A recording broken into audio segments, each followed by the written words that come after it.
আজকে আমি আরো একজন প্লেয়ারের নিয়ে অ্যানাউন্স করতে চাচ্ছি, যার নাম হলো ট্রেভর ইসলাম। তার বার্থ সার্টিফিকেট রেডি করে ফেলি। অবশেষে সকল জল্পনার অবসান।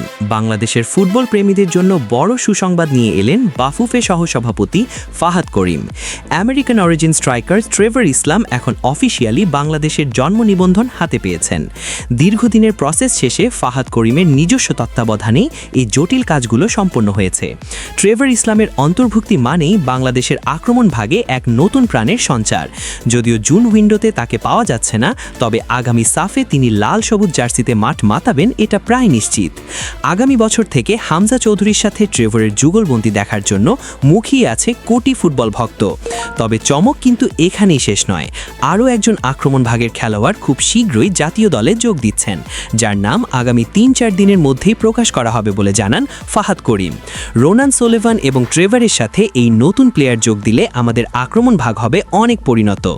বর্তমানে হামজা, জামাল, শমিতদের নিয়ে আমাদের মাঝমাঠ এশিয়ায় অন্যতম সেরা। সাফে ভালো করতে হলে মিঠু, ইউসুফদের মতো তরুণদের নিয়ে বাফুফেকে রক্ষণে আরও কাজ করতে হবে। একজন ভালো কোচ আর একজন সলিড সেন্টার ব্যাক পেলেই আমাদের এই নতুন স্কোয়াড অপ্রতিরোধ্য হয়ে উঠবে। আপনাদের কি মনে হয়, এই শক্তিশালী দল নিয়ে বাংলাদেশ কি পারবে সাফের শিরোপা পুনরুদ্ধার করতে? কমেন্টে আপনার মূল্যবান মতামত জানান।